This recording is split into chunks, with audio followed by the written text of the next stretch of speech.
Hi, just a quick reading tutorial for mums and dads or carers because learning to read is a really complex and tricky thing for our young readers. When I was at the library the other day, I borrowed a few different readers to look at and to explore some strategies. The one great thing about reading aloud is that misconceptions or wrong words can be heard quite quickly and then corrected. It kind of helps students and young people to know the correct way to say a word.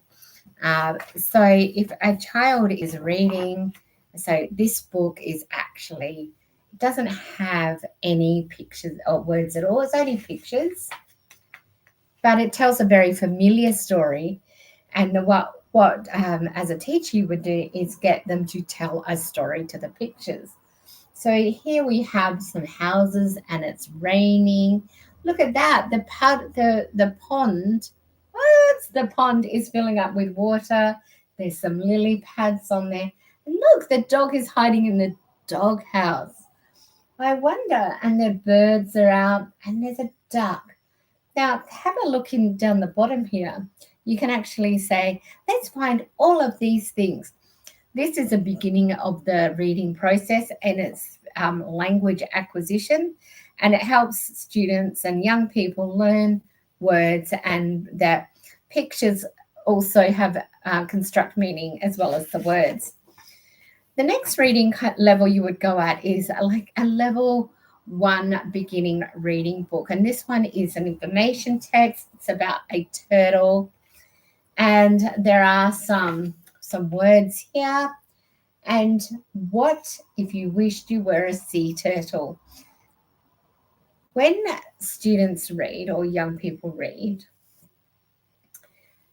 they often use questions and they connect the text to the students' lives or their opinions and their thoughts so that they can easily connect and make some predictions and really discuss what's happening.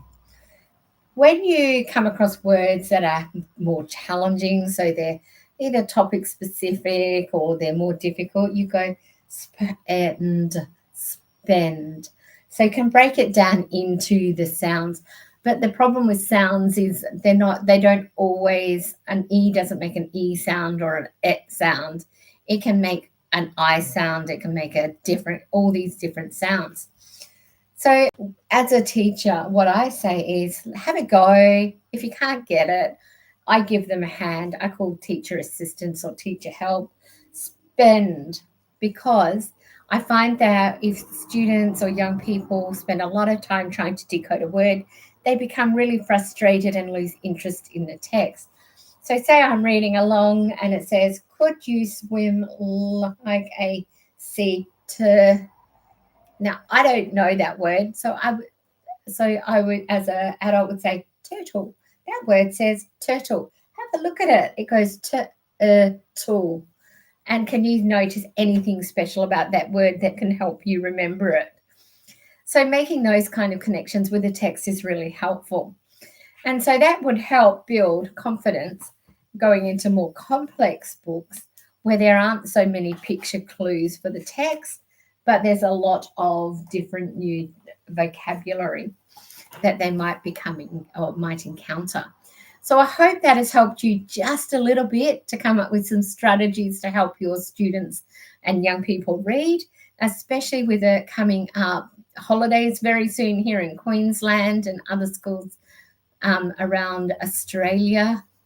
And I will come back on the channel regularly and give some reading tips and some ideas to support your young readers as you just really engage in text. Because the more we engage in text, the more words children are exposed to and hear and hear in context, the better their language and speech will be, and they'll be able to use those words and those ideas in writing and in spoken conversations. So reading is a really, really important part of our learning journey. Thank you for listening to my live all about reading. Talk to you next time.